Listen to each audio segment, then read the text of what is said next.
और ये विधानसभा में हारा हुआ था, इसके गले में वो भी मेरा दोस्त था, प्रताप सिंह खाचरिया मेरा दोस्त था। यूनिवर्सिटी में चला के फेल होता था, जब तक अध्यक्ष नहीं बना तब तक वो निकला नहीं, एक पेपर छोड़ के आ जाता था, चलो फेल हो गया, फाइनल में था वो। जी को मुख्य प्रधानमंत्री बनाते हैं ना तो कांग्रेस आज फिर तरक्की कर जाती। इन्होंने उसको साफ करके कर दिया तो राष्ट्रपति बन जा बेटा, राहुल के लिए रास्ता साफ। ये नहीं मालूम कि हारा हुआ था, इसके गले में वो भी मेरा दोस्त था, प्रताप सिंह खाचरिया मेरा दोस्त था। यूनिवर्सिटी में चला के फेल होता था, जब तक अध्यक्ष नहीं बना तब तक वो निकला नहीं, एक पेपर छोड़ के आ जाता था, चलो फेल हो गया, फाइनल में था। पार्टी भी आ जाएगा सीधा, अगली पार्टी में, और मंत्री का नाम भी आ जाएगा। लोग डरे हुए हैं, डरे इसलिए हुए हैं कि ये ईडी सीडी, यानी मैं ये नहीं कहूँगा कि सभी कांग्रेस में भाई, क्या बीजेपी में सब ईमानदार हैं? मैं कट्टर बीजेपी का हूँ, आरएसएस का, लेकिन क्या मैं नहीं जानता कि हमारे पार्टी में ये कहूँ कि मैं सिंधी हूँ, कोई धर्म का मेरे में आ गए वो तो बस सिंधी हो गया, कैसे हो गया? गहलोत ने सिर्फ वायदे ही वायदे किए और धन लुटाया, वो राज्य के लिए काम नहीं किया। देखो मैं समझता जयपुर के लिए, जयपुर या राजस्थान के लिए पानी की थी, उसके लिए इसने कोई कुछ नहीं किया।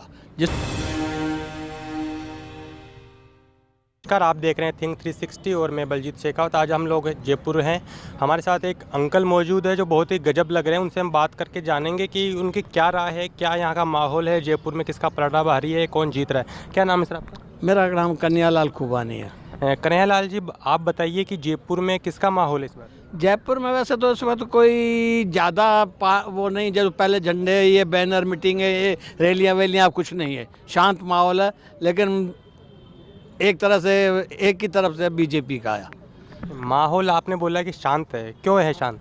शांत ये है कारण कि लोग डरे हुए हैं, डरे इसलिए हुए हैं कि ये ईडी सीडी, यानी मैं ये नहीं कहूँगा कि सभी कांग्रेस में बेईमान है, क्या बीजेपी में सब ईमानदार हैं? मैं कट्टर बीजेपी का हूँ, आरएसएस का, लेकिन क्या मैं नहीं जानता कि हमारे पार्टी में कितने बैठे हैं? ये लोग क्या सभी ईमानदार हैं? और वो जो इनके पास 25% आके सीटों में बैठ गए हैं, जो मंत्री पद, ये क्या सबके सब धुल गए क्या?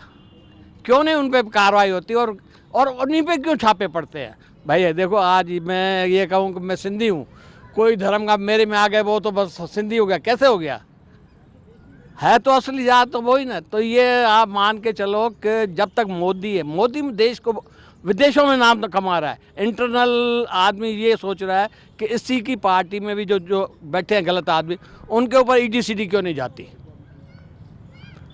मतलब विरोध भी क्यों जाती? क्या ये सब धुले हुए हैं? कोई धुला हुआ नहीं है। अभी मैं भी जस्ट मैं कहूँ ना, मेरे सामने बात है, एक कमर्शियल डोमेस्टिक प्लांट का कमर्शियल करने में 70 लाख रिश्वत मेरे सामने दी है, 70 लाख रुपए। सर, आप काफ़ी खुल के बोल रहे हैं, तो आप पूरा मन से बोलिए कि क्या मामला क्या था वो? मामला तो नहीं, देखो मामला तो अगली पार्टी भी आ जाएगा सीधा, अगली पार्टी में, और मंत्री का नाम भी आ जाएगा। अगर आप ही नहीं बोलेंगे तो कौन बोलेगा? आपको जब पता है तो आप जिसने सुना है वो समझ गया कि ये काम बोला, जिसने लिया होगा, जिसने दिया होगा वो समझ जाएगा। मतलब आप नरेंद्र मोदी के फैन हैं? हाँ, लेकिन उन पर क्वेश्चन भी कर रहे हैं। उसके आगे पीछे कोई है ही नहीं, जैसे अटल जी है, अडवाणी जी है, अपनी खाली बैग, जैसे जोगी जी है, अपना खाली बैग लेके चल देंगे ना। इनको धन का किया साहब तक, इन्होंने धन इकट्ठा नहीं किया, ऐश किया, जो भी मिला मतलब सफिशिएंट मिला, ऐश किया है। ऐश नहीं, सफिशिएंट जो मिला उस पैसे का ऐश किया। जैसे आज मैं रिटायर हूँ, मुझे 70,000 मिलते हैं, मैं तो ऐश करता हूँ, हस्बैंड वाइफ है, कितना खाऊंगा, कितना उड़ाओ। अच्छा, अशोक गहलोत आप पिछली बार 5 साल मुख्यमंत्री रहे, तो उनके बारे में आपको क्या लगता है? अशोक गहलोत ने सिर्फ वायदे ही वायदे किए और धन लुटाया, वो राज्य के लिए काम नहीं किया। देखो मैं समझता जयपुर के लिए, जयपुर या राजस्थान के लिए पानी की थी, उसके लिए इसने कोई कुछ नहीं किया, जिससे किसानों का फसल, पानी, ये उलझा रहा पायलट और ये दोनों, इन्होंने 5 साल यूँ ही निकाल दिए। और मैं ये भी कहता हूँ गहलोत से ज़्यादा एक्टिव पायलट था और हकदार भी वही था, क्यों? वही जीत के आया था पार्टी को जिता के। अब ऊपर आला कमान के इनके जो बैठे हैं, जो निर्देश दे रहे हैं, हकदार वो था। मतलब आपको कांग्रेस बीजेपी दोनों के अंदरूनी काफ़ी जानकारियाँ हैं अंकल। देखो जानकारी क्या मतलब, ये सामने चीज़ें हैं ना। ठीक है, उसने दल बदल के भाग के गया या कुछ भी किया, लेकिन जब उसको घोट दिया गया तो वो तो करेगा ही ना। जब क्या कहा, गद्दार है, निकम्मा है, निकारा है। यानी आप इसके पिताजी को भी देखो ना। मैं ये कहता हूँ, जब ये पायलट साहब थे, राजेश पायलट, ये दूरसंचार मंत्री थे। मैं एक काम के लिए गया, ये मेरे को अच्छे से जानते थे कि यार तू तो बीजेपी का आदमी है। मैंने कहा हाँ, कि तेरा काम, हाँ राजेश जी आपको जानते थे? अच्छी तरह का। और ये कहते थे तुम तो यार बीजेपी के आदमी हो। मैंने कहा हाँ, कि यार तेरा काम पहले करूँगा, क्यों कम से कम तो ये तो कहेगा कि भाई बीजेपी वालों का भी काम करते हो, तू आज नहीं तो कल मुझे वोट जरूर देगा। तो उसके बाद में कभी दिया आपने उनको वोट? नहीं, मैं उस इलेक्शन में जब नाथू और उसका जो इलेक्शन हुआ था ना, मेरी कोटपुतली में ड्यूटी लगी थी, तब मैंने नाटक देखा था वहाँ पे। रातों रात कंबल जो बट रहे थे, मैंने कहा वाह भाई वाह, कैसे पासा पलटता है। किस चीज़ में ड्यूटी लगी थी? मैं चुनाव जो अधिकारी था। अच्छा, चुनाव अधिकारी रहे आप? गवर्नमेंट सर्वेंट था। कौन से डिपार्टमेंट में? PhD में। PhD में। अच्छा, तो बताइए सर, आप बहुत मज़ा आ रहा है बात करके आपको? नहीं, मज़ा तो आ रहा है कि आगे मेरे को मज़ा भी आ जाएगा ना। सुनने वाले भी तो मज़ा देख रहे हैं ना। क्या नहीं होता भाई, बताओ। PhD में इस गहलोत के राज में सब टेंडर ही हुए, पाइप डले क्या? पाइप डले क्या? आप भी तो हो ना। मैं आपसे पूछता हूँ, डले क्या पाइप? कहीं अरबों रुपए के टेंडर हो गए, टेंडर में पैसे उड़ गए, पाइप डले ही नहीं। आज 4 चीफ इंजीनियर जेल में क्यों बैठे हैं? क्यों? तो जो उसी डिपार्टमेंट का मैं आदमी, जो मेरे पास ज्वाइन किया था, वो भी अंदर है। अच्छा, आपके साथी भी अंदर है आज? अभी जमाने में छूटा हुआ है, नाम क्यों बताऊँ?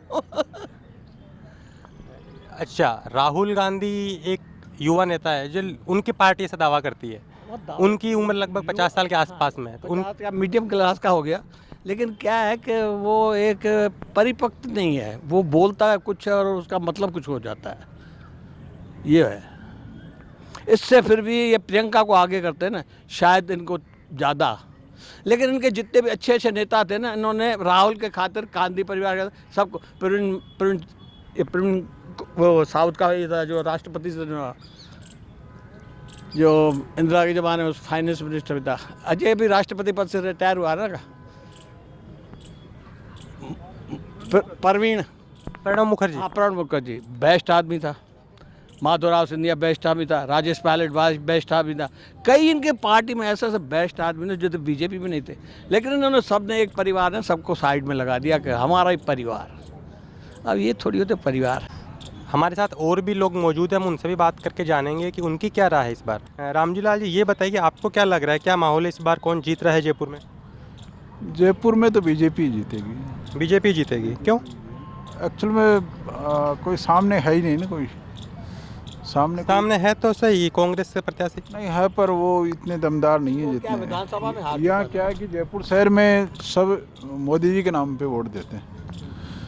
और वोटर क्या अब की बार बिल्कुल कहीं भी पोस्टर बैनर नहीं देखे होंगे अभी तक, किसी भी पार्टी का नहीं देखा ना, है ना? देखा है कहाँ? नहीं। तो वो झंडा ही नहीं है। तो वो यही वजह है कि यहाँ का वोटर जो है ना वो शांत है, और वो वोट बीजेपी को ही देगा आखिर। क्या करते हैं अंकल आप? प्रॉपर्टी का काम करते हैं। प्रॉपर्टी का काम करते हैं, क्या यही तो कारण नहीं है बीजेपी के साथ जुड़ने का? नहीं, देखो, बीजेपी का कारण नहीं है। कांग्रेस ने किया कि कांग्रेस ने 2-4 फैसले ऐसे ले लिए, जैसे वक्फ बोर्ड है, ये तुष्टीकरण जो 100% कर रहे हैं ना, ये गलत है बिल्कुल। ऐसा नहीं करना चाहिए था। मतलब तुष्टीकरण करो, सबको बराबर रखो ना, है ना? तो वो ये जो कारण है ना, उसकी वजह से लोग नाराज हैं बहुत ज़्यादा। आज आप अपने परिवार में लो, आप अपने परिवार में हो, एक बेटे की तरफ झुकाव करोगे, दूसरी तरफ नहीं करोगे तो बगावत तो करेगा दूसरा। क्यों भाई, वो क्या खास है क्या आपका? मेरे को भी थोड़ा बहुत तो दो ना। तो दोनों बराबर रखोगे तो इक्वल घर चलेगा। जैसे मैं गांव से बिलोंग करता हूँ, अब पहले क्या था कि मैं सरपंच भी रहा हूँ गांव में, तो पहले क्या व्यवस्था थी कि जो आता था पहले पंचायत में आता था, फिर पंचायत उसको बांटती थी। अब क्या है कि डायरेक्ट अकाउंट में जाता है पैसा, तो किसान वगैरह क्या है कि उससे खुश हैं बहुत ज़्यादा। अंकल, आप राजेश पायलट और राजीव गांधी के बारे में कुछ बोल रहे थे? नहीं, ये बोल रहे थे राजेश पायलट उनके दोस्त थे खास, वो तो दोनों सर्विस करते थे। वो तो नौकरी छोड़ी उसके खातिर उन्होंने उसका वो दूरसंचार जिसको है ना, अगर हाईवे पे एक जगह अगर फ़ोन लगे तो उसी के टाइम में लगे, कहीं भी नहीं लगे। भाई कहीं दुर्घटना हो जाए, हाईवे पे जगह खम्भों में PCO लगे थे उसके टाइम में। राजेश पायलट के समय। जी हाँ। तो आप संचार क्रांति तो लेके आया था वो। नहीं, कांग्रेस में कुछ लोग बहुत अच्छे थे, पर ये जो परिवारवाद आया ना, उससे गड़बड़ हो गया मामला। नहीं तो कांग्रेस की नीतियां भी शुरू में तो ठीक थी, फिर बाद में क्या है, इन्होंने ज़्यादा ही तुष्टीकरण कर दी ना, जब बर्बाद हो ये गया। अगर प्रणब मुखर्जी को मुख्य प्रधानमंत्री बनाते हैं ना, तो कांग्रेस आज फिर तरक्की कर जाती। इन्होंने उसको साफ करके कर दिया तो राष्ट्रपति बन जाए बेटा, राहुल के लिए रास्ता साफ।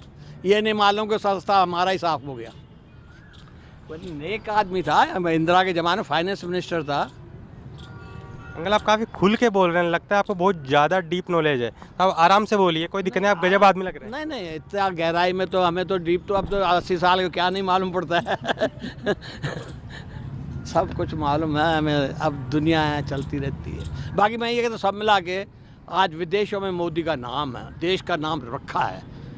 मतलब आज चाइना भी देखता है कि कहाँ पे उठा, क्यों इन्होंने हथियारों के मामले में इतना कलेक्शन कर लिया और आज मैन्युफैक्चरिंग इतनी कर ली।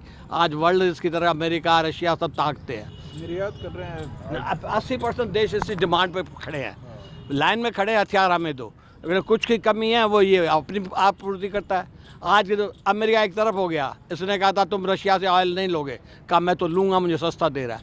रिफाइंड करके इसने बेचा और अरबों डॉलर कमाए। अपनी पॉलिसी पे रहा कि अमेरिका के दबाव में नहीं आया, तो विदेशों में नाम तो कमाया है ना। चाइना भी देखता है कि कहाँ हाथ उलझेगा तो वही फंस जाऊंगा मैं भी, कमज़ोर तो ये पड़ेगा नहीं। चलिए अंकल कांग्रेस में लीडरशिप ही खत्म हो गई एक तो। बस क्या क्या कारण लगता है आपको? मोदी के मुकाबले लीडर कहाँ है, वही परिवारवाद। लीडर ही खत्म हो गए ना। तो अब यदि मान लो कांग्रेस को चुने तो किसके पीछे चुने? भाई अगर राहुल की बात करनी है तो ऊपर वाले से करो, मेरे से पीछे। सर क्या नाम है नहीं ये नहीं, वो कहाँ गया? ये प्रकाश चंद जैन। प्रकाश जी, चलिए आप बताइए कि आपको क्या लग रहा है जयपुर में इस बार क्या माहौल है? अभी तो जयपुर में तो बीजेपी का ही माहौल है। क्या कारण है? सब लोग बीजेपी बोल रहे हैं, बोले कांग्रेस टक्कर में नहीं है, क्या बात है? जनता बनाती है लीडर, अब वो अपने आप ही लीडर बनकर उतर जाते हैं तो फिर कहाँ से वोट आएंगे बताओ? कौन बन गया अपने आप उतर? राहुल गांधी बन गया ना, मैं तो प्रधानमंत्री बनूंगा। अब वो है नहीं, सामान कुछ है नहीं। जनता बनाती है लीडर, अपने आप में कोई लीडर नहीं बन सकता। अब समय वो आ गया है। पहले जो कांग्रेस ने शासन किया उस समय का समय ऐसा था कि लोगों को अवेयरनेस नहीं थी। ये आपका ये टेलीविज़न नहीं था, समाचार सुनने को नहीं मिलते थे, योजनाओं के बारे में जानकारी नहीं मिलती थी। एक खड़ा हुआ और एक उसमें क्या नाम से कौन सी मस्जिद से एक फतवा जारी कर दिया और वोट आ गए, ख़त्म हुई कहानी। अब थोड़ी है वो सिस्टम, अब तो जनता अवेयर है। लेकिन यहाँ से तो प्रताप सिंह जी खड़े, राहुल गांधी नहीं खड़े। नहीं, कोई भी खड़ा हो, राहुल गांधी का प्रतिनिधित्व है। एक्चुअल जिसको टिकट मिली उसने तो वापस कर दी, और ये विधानसभा में हारा हुआ था, इसके गले में वो भी मेरा दोस्त था, प्रताप सिंह खाचरिया मेरा दोस्त था। यूनिवर्सिटी में चला के फेल होता था, जब तक अध्यक्ष नहीं बना तब तक वो निकला नहीं, एक पेपर छोड़ के आ जाता था, चलो फेल हो गया, फाइनल में था वो।